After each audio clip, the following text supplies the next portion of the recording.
Bisa mengambil dari Al-Qasas ayat 83. Allah Subhanahu wa taala berfirman, A'udzubillahi minasyaitonirrajim. Bismillahirrahmanirrahim. Tilkad darul akhiratu naj'aluha lilladzina la yuriduna uluwan fil ardi wala fasada wal aqibatu lil muttaqin.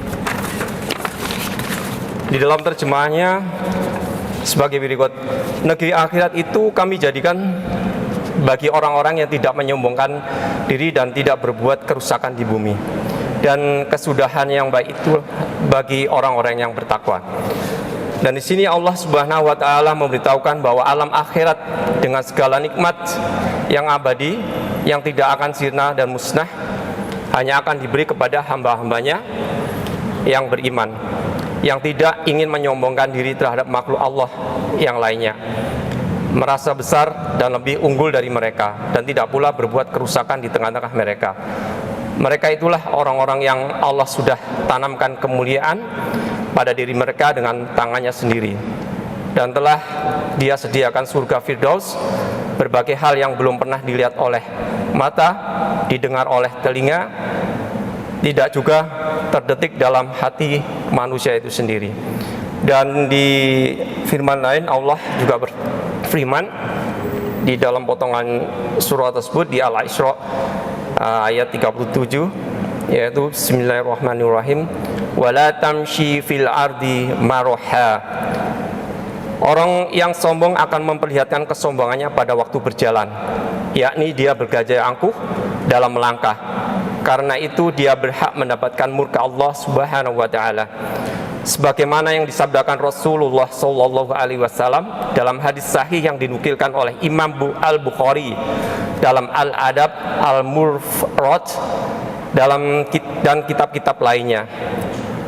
Ma min rajulin yad'adumu fi nafsi wa yakhtalu fi mishyatihi illa la fi Allah ta'ala wa huwa alaihi ghadban.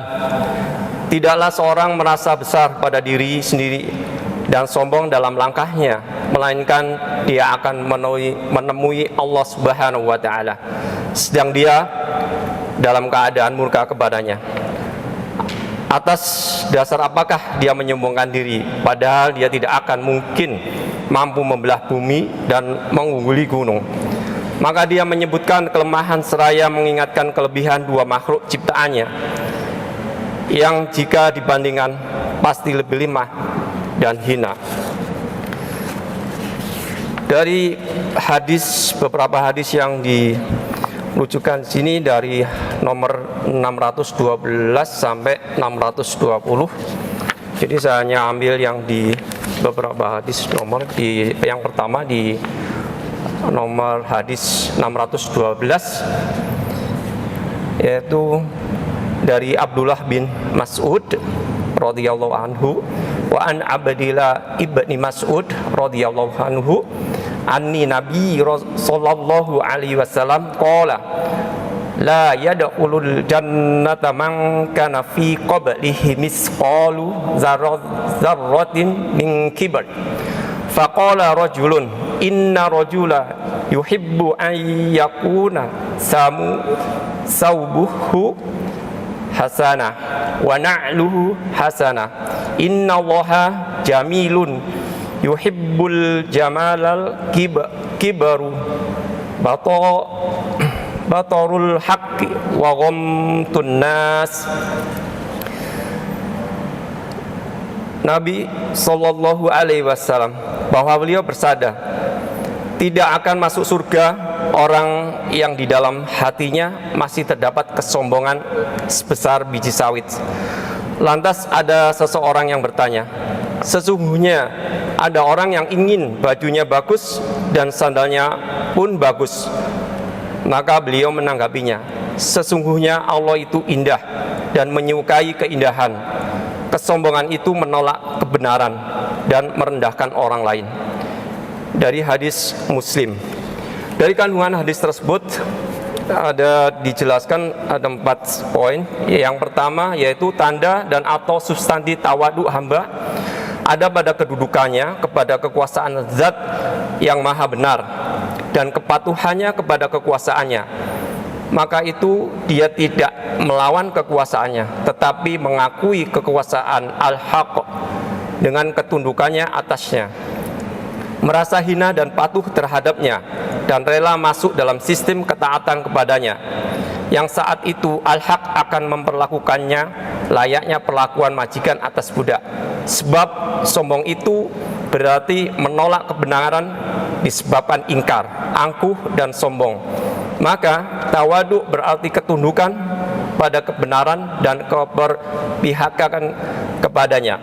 Yang kedua, orang yang sombong merendahkan orang lain dan merasa unggul dari mereka.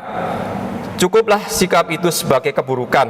Adakah suatu yang lebih buruk dari kesombongan seorang hamba dan hamba lain sepertinya, yang tidak rela menerima persaudaraan dengan mereka, padahal Rob rela dengan ubudiyahnya, hingga akhirnya tampak bahwa orang yang sombong itu tidak rela menerapkan ubudiyah kepada Robnya, karena ubudiyah itu mengharuskan kerelaannya dalam menerima persaudaraan dengan sesama hambanya. Maka orang yang bertawaduk melihat kaum muslimin maka orang yang bertawaduk melihat kaum mukmin sebagai saudaranya. Dan yang ketiga, berpenampilan baik dalam berpakaian dan sandal bukanlah termasuk kesombongan, selama tidak disertai dengan ujub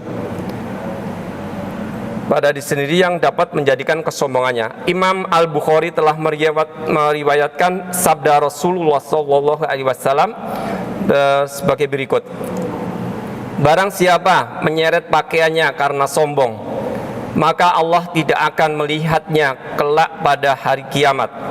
Lalu Abu Bakar berkata, wahai Rasulullah, sesungguhnya salah satu sisi turun sendiri ke bawah, hanya saja aku berusaha untuk memengganginya agar tidak turun atau melebihi dari mata kaki.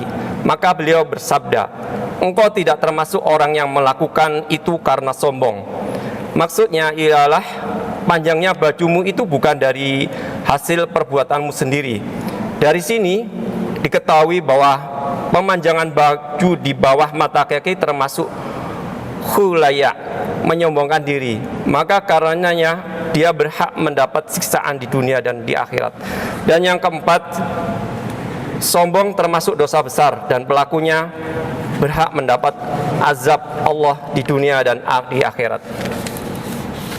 Dan ada satu hadis lagi yang sangat berkaitan, yaitu di nomor hadis 617 dari Abu Hurairah. Dia bercerita bahwa Rasulullah SAW bersabda, ada 3 golongan yang tidak diajak bicara oleh Allah pada hari kiamat kelak. Tidak juga dia akan menyucikan mereka, serta tidak akan melihat mereka, dan mereka akan mendapatkan azab yang pedih. Yaitu yang pertama, orang tua yang berzina. Dan kedua, raja penguasa yang suka berdusta. Dan yang ketiga, orang miskin yang sombong. Dari hadis Muslim. Dan kandungan hadis tersebut itu ada 3 yang dijelaskan. Yang nomor 1, penetapan sifat kalam berbicara bagi Allah Subhanahu wa Ta'ala, dan telah dijelaskan manhaj kaum salaf dalam hal sifat-sifat Allah ini. Zina, dusta, dan sombong termasuk dosa besar. Kemaksiatan itu jika dilakukan oleh seseorang yang tidak memiliki faktor dan pendorongnya, maka dosanya lebih besar. Zina misalnya, yang dilakukan oleh orang yang sudah tua, mendekati kematian, menunjukkan rusaknya moral dan minimnya pemahaman agama.